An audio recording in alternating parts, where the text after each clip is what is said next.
आइए भगवान की कथा श्रवण करने से पूर्व इस मंगलमयी कथा को हम प्रारंभ करें। प्रेम से बोलिए जय श्री राधे।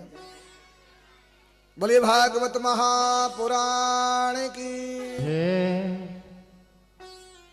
राजा रामचंद्र भगवान की, बोले द्वारिका नाथ की, धर्म की जय हो, अधर्म का नाश हो, प्राणियों में सद्भावना हो, विश्व का कल्याण हो, गौ माता की, जय हो, संत समाज की, जय हो, भक्त समाज की, जय हो, आए हुए अतिथियों की, जय हो, कथा सुनने वालों की, जय हो, विप्र समाज की, जय हो। जय जय श्री श्री राधे, जय जय श्री राधे, जय जय श्री राधे। आइए भगवान को प्रेम से बुलाइए। एक दिन तू मेरी गली आ जाना, आ जाना, मेरा भी माखन खा जाना। एक दिन तो मेरी गली आ जाना, गाइए सभी लोग जय हो। आ जाना, मेरा भी माखन खा जाना। बोलो एक दिन तो मेरी गली आ जाना, आ जाना, मेरा भी माखन खा जाना। एक दिन तो मेरी गली आ जाना, आ जाना, मेरा भी माखन तो खा जाना। बोलो एक दिन तो मेरी गली आ जाना, आ जाना, मेरा भी माखन खा जाना। एक दिन तो मेरी गली आ जाना, गाइए जय हो। आ जाना, मेरा भी माखन तो खा जाना। हरि बोल। गज की पुकार,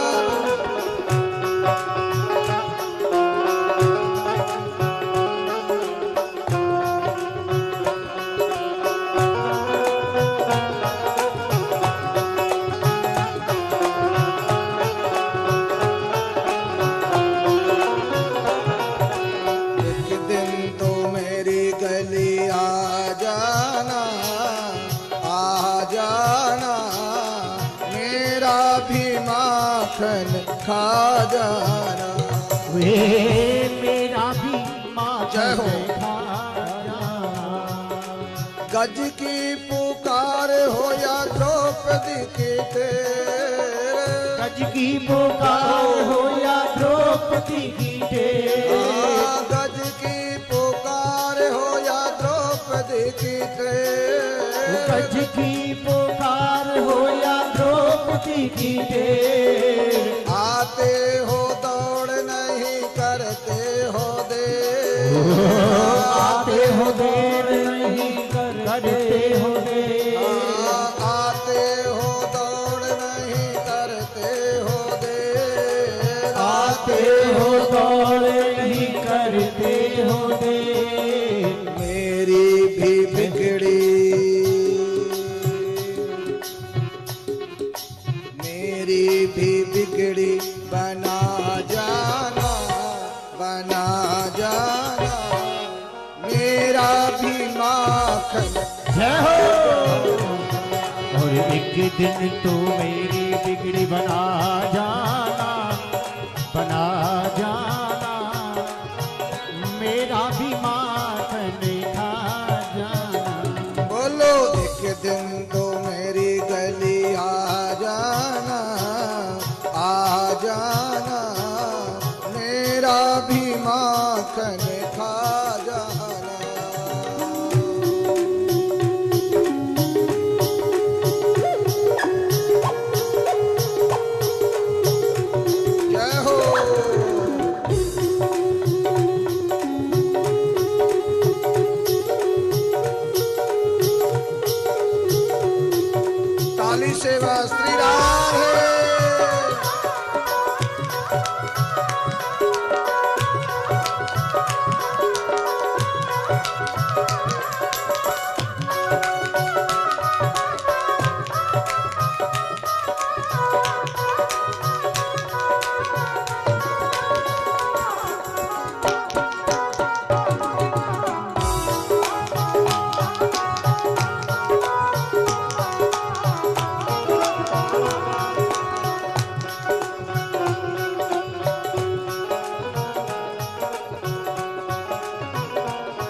आ जाना, आ जाना, मेरा भी माखन तो खा जाना। मानो मेरा घर वृंदावन से बड़ी दो, मानो मेरा घर वृंदावन से बड़ी दो, मानो मेरा घर वृंदावन से बड़ी दो, मानो मेरा घर वृंदावन से बड़ी दो। लेकिन तुम कान्हा आना जरूर, लेकिन तुम कान्हा आना जरूर, हाँ, लेकिन तुम कान्हा आना जरूर। जरूर। प्यारी सी बंसी, प्यारी सी बंसी सुना जाना, बजा जाना, मेरा भी माखन खा जाना। प्यारी सी बंसी सुना जाना, सुना जाना, मेरा भी माखन तुम खा जाना। बोलो एक दिन तो मेरी गली आ जाना, आ जाना, मेरा भी माखन खा जाना। एक दिन तो मेरी गली आ जाना, जय हो। आ जाना, मेरा भी माखन तो खा जाना। बोलो एक दिन तो मेरी गली आ जाना, आ जाना, मेरा भी माखन खा जाना। एक दिन तो मेरी गली आ जाना, आ जाना, मेरा भी माखन तो खा जाना। एक दिन तो मेरी गली आ जाना, आ जाना, मेरा भी माखन खा जाना। एक दिन तो मेरी गली आ जाना, होए आ जाना, मेरा भी माखन तो खा जाना। बोलो एक दिन तो मेरी गली आ जाना, आ जाना, मेरा भी माखन खा जाना। मेरा भी माखन तो खा जाना। बोलो मेरा भी माखन तो खा जाना।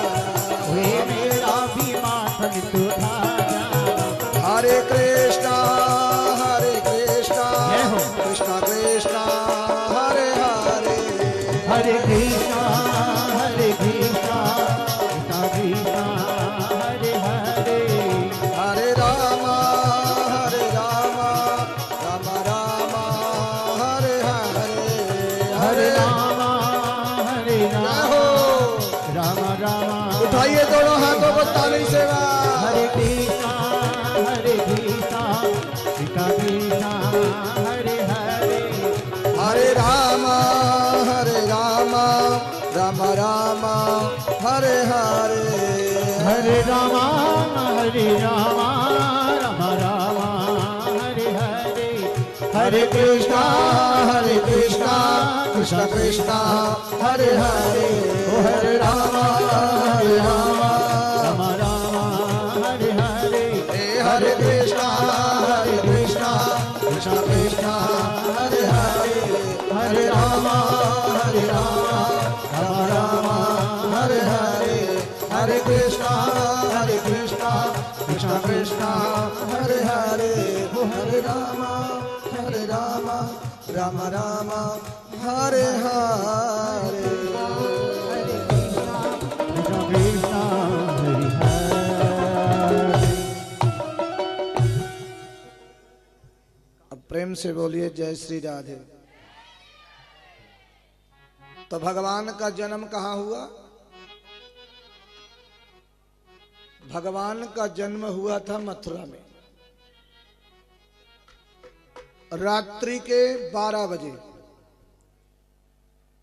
भादों का महीना, अष्टमी तिथि, रोहिणी नक्षत्र, दिन बुधवार, और रात्रि के 12 बजे मेरे लाला कन्हैया का प्रकट हुआ। अब देखिए, जब बाबा नंद ने ब्रजवासी ब्राह्मणों को जो है सुंदर यज्ञ करा रहे हैं, बाबा नंद ने 108 ब्राह्मणों को बुलाया। कितने? 108। और हमने तो यहां पे 21 ही बुलाए हैं महाराज, पसीने आ रहे हैं, बोलो जय श्री राधे। और बाबा नंद ने तो 108 बुलाए थे। 21 ब्राह्मण हैं और 5-7 वैसे हैं, मतलब एक टोटल 31 है। सबरे ब्राह्मण, कछु बजाने वाले, कछु गाने वाले, कछु स्वाहा करने वाले, कछु मंत्र बोलने वाले। 31 ब्राह्मण पसीने आ जाओ। सुबह 6 बजे लगते हैं और रात्रि के 9 बजे तक। बोलो जय श्री राधे।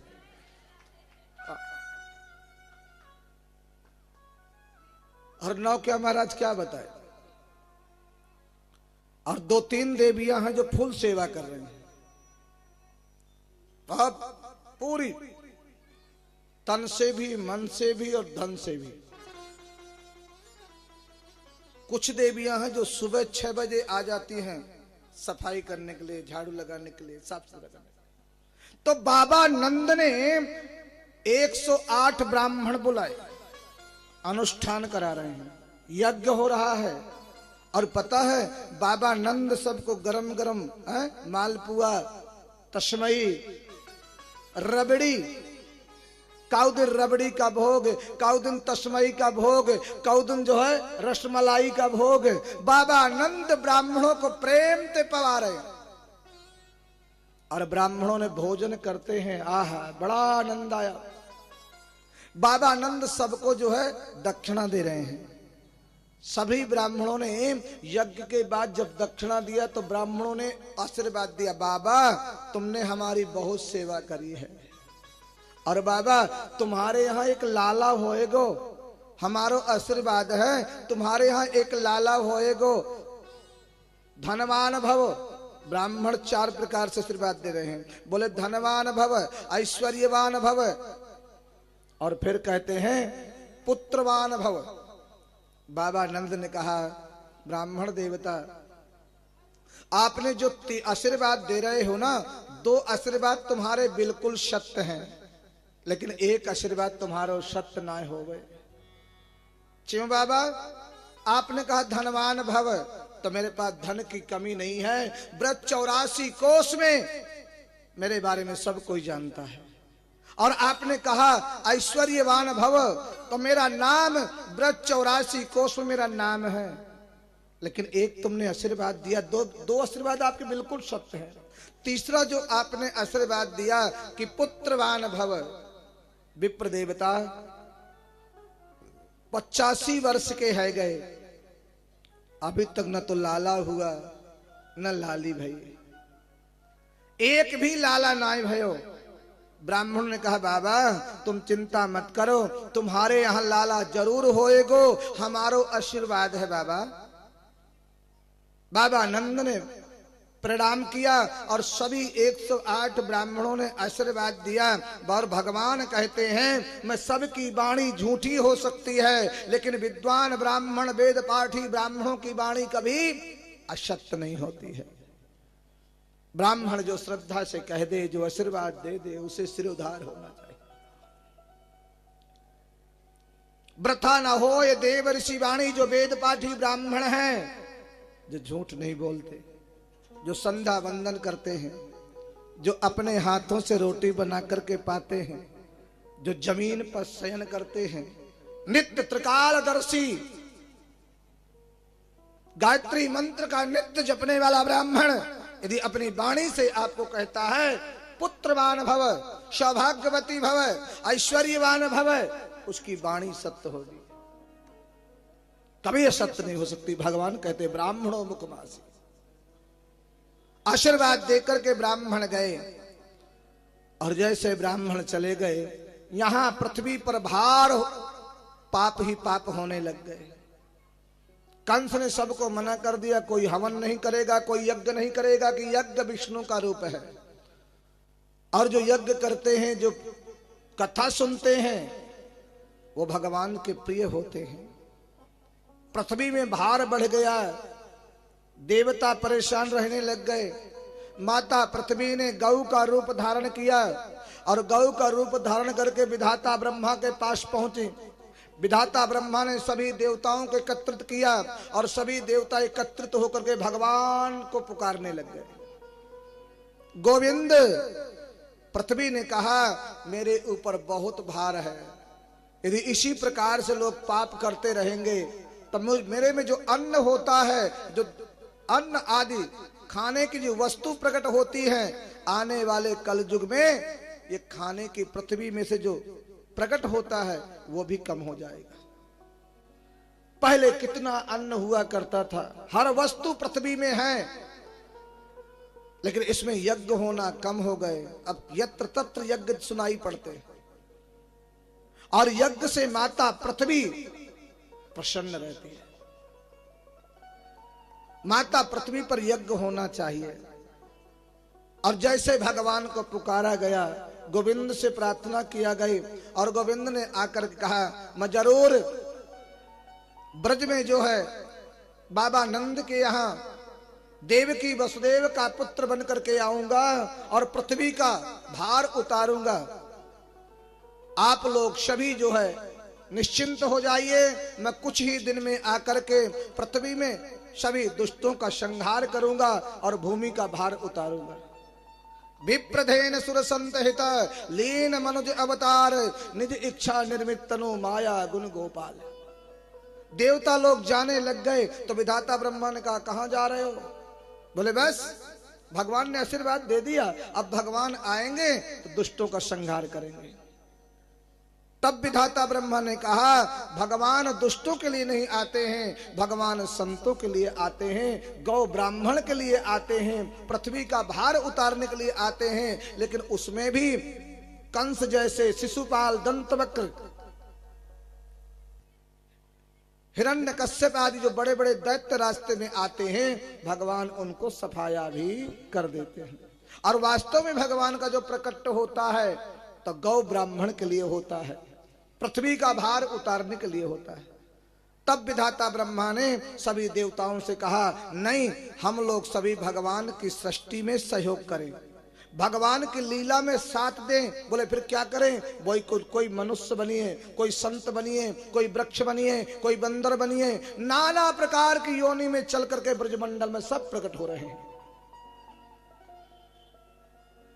ऐसा आदेश किया और जब ऐसा आदेश किया सारे देवता प्रसन्न से प्रफुल्लित हो गए और धीरे धीरे धीरे धीरे भगवान की आने की वो प्रतीक्षा कर रहे हैं। धीरे धीरे वो भादव का महीना आया और वो भादव के महीना में अष्टमी तिथि आई। अष्टमी तिथि वाले दिन जैसे ही नंदरानी को जो है, आज यहाँ बाबा जो नंद हैं गौशाला में बैठ करके भजन कर रहे हैं। भगवान ने तो वरदान दिया था लेकिन अभी तक भयो नहीं है, पतो नहीं कब होएगो, अभी तक लाला नहीं भयो। और जैसे नंदरानी को, सुनंदा को पता चला कि मेरे भाभी के यहाँ कछु होने वालो है, आपने देखा होगा जब भाभी के बालक होता है तो सुनंदा जो नंद होती है वो 1 महीने 2 महीने पहले आ जाती है। क्यों?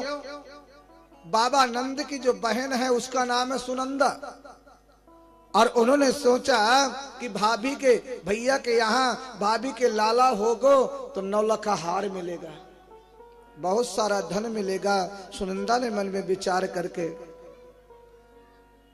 ऐसा सोच करके भाभी ने तुरंत बुला लिया और भाभी ने सोचा, भाभी ने पुनः सोचा कि चलो जब कोई लाला होएगो तो ननंद को तो देना ही पड़ता है, ऐसा करो कि 1 आध महीना पहले से बुला लो ताकि सेवा भी करेगी, देना तो है, काम काज क्यों ना करा ले। और ननंद सब, एक तो जब बाबा नंद की जो बहन है ये तो है सुनंदा और बाकी सब जगह होते ननंद। जो भाभी को न ननदे दे वही का नाम है ननंद। भाभी की चुगली तुरंत मां से लगाना और मां की चुगली भाभी से लगाना। नंद का काम होता है चुगली लगाना। ननंद जो ननदे न दे वही नाम तो ननंद है, लेकिन सुनंदा ऐसी नहीं है। परम सुंदर है सुनंदा। और आज आई बात आई और भाभी थी बोली भाभी यदि कोई बात हो तो मुझको बता देना। आ गई। जब अष्टमी तिथि आई रात्रि के 8 बज गए, अभी तक कुछ नहीं भयो। बाबा नंद ने कहा बहन अगर कोई बात हो तो बता देना, मैं गौशाला में भजन कर रहा हूं। बाबा नंद गौशाला में बैठे हैं और भजन कर रहे हैं। अभी तो भयो ना आए, अभी तो भयो ना आए। मैं 85 वर्ष का है गयो, अभी तक तो भयो ना आए। पतो ना आए कब होएगो। ऐसे ही भजन करते करते करते करते रात्रि के 10 बज गए। और जैसे ही 10 बजे तो सुनंदा को नींद आने लग गई और बोली भाभी मैं थोड़े आराम कर लूं। आराम करने का बहाना किया तो ऐसी नींद आई कि खर्राटे भर के सो गई। और जैसे ही 11 बजे तो नंदरानी को भी नींद आ गई, वो भी सो गई। 11:30 बज गए, अभी तक कुछ पता नहीं है। जैसे ही 12 बजने से 5 मिनट पहले भगवान ने आदेश किया और मेरे कन्हैया ने योग माया से कहा योग माया ब्रज में जाओ। ब्रज में जाकर के देवकी का जो 7वां गर्भ था वो तो खींच करके रोहिणी के गर्भ में स्थापित किया। 8वें गर्भ में जब भगवान आए तो सारा कारागृह दे दीप्यमान हो गया। देवकी वसुदेव के खुशी का ठिकाना नहीं। और योग माया ने आकर के अपनी सारी कमान अपने हाथ में ले ली। आदेश किया जब तक मेरा आदेश नहीं होगा तब तक प्रातः काल नहीं होगा, रात्रि ही रहेगी। ऐसा मन में भाव आकर के और योग माया ने अपने हाथ में ले ली कमान को। रात्रि के 12 बजे सारे द्वारपाल 2 मिनट पहले सब सो गए और ऐसे सोए बेहोशी अवस्था में सो रहे, मानो बिल्कुल किसी को कोई सुध नहीं है, सब सो रहे हैं। अष्टमी तिथि, रोहिणी नक्षत्र, दिन बुधवार, भाद्रपद का महीना, कृष्ण पक्ष, रात्र के 12 बजे देवकी वसुदेव के यहाँ मेरे गोविंद ने प्रकट हुए। बोले बाल कृष्ण लाल की। हाँ बढ़िया किया आपने, धीरे बोले, कल की बता नहीं पाए। अब जोड़ते बोलेगे तो कंस आ जाएगा, और कल बहुत से कंस आ गए थे आपने देखा होगा। हाँ क्योंकि ऐसी जगह राक्षस भी बहुत आ जाते हैं और उन राक्षसों का पतन निश्चित है।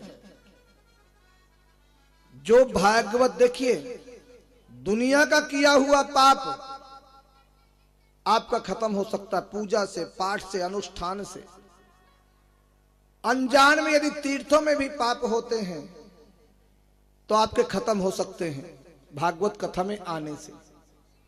इस यज्ञ में आकर के आपके सर्वत्र जगह के जो जान में अनजान में जो पाप हैं वो नष्ट हो जाएंगे प्यारे। लेकिन यहां का किया हुआ पाप 7 जन्म तक भी नष्ट नहीं हो सकता।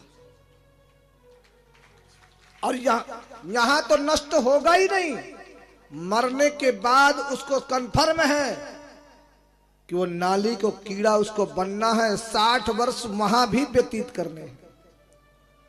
कुंभिपात नाम का जो नरक होता है, जो भागवत कथा में इस भावना से लेकर के आते हैं, पाप की भावना से लेकर के आते हैं, और वो पूरी उम्र जी नहीं सकते। मेरा दावा है ये व्यासपीठ से, वो सारी उम्र जी नहीं सकते हैं। जीने से पहले ही उसके अंग भंग हो जाते हैं और यहां तक कि उसके शरीर में कीड़े भी पड़ सकते हैं जो भागवत कथा में पाप करने के लिए आते हैं।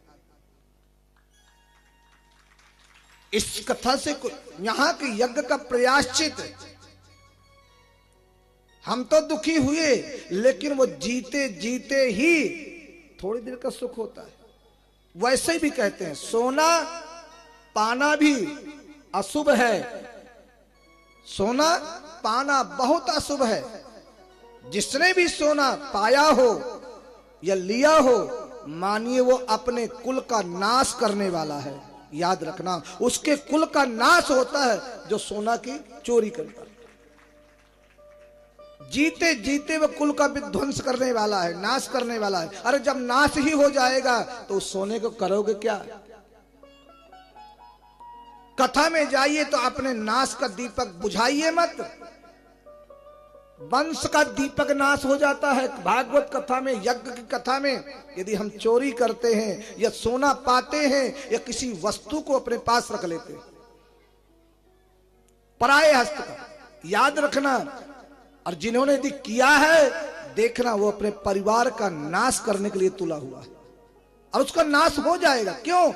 इतना बड़ा यज्ञ हो रहा है और उस यज्ञ से, और वो कुछ नहीं करेगा, सुरापान करेगा, पाप तो उसने किया लेकिन परिवार का नाश हो जाएगा। देखते देखते नाश हो जाएगा। आज नहीं, 2 साल बाद, 2 साल बाद में, 5 साल के बाद नाश जरूर होना है उसका। नाश का मतलब कोई चिराग जलाने वाला नहीं होगा,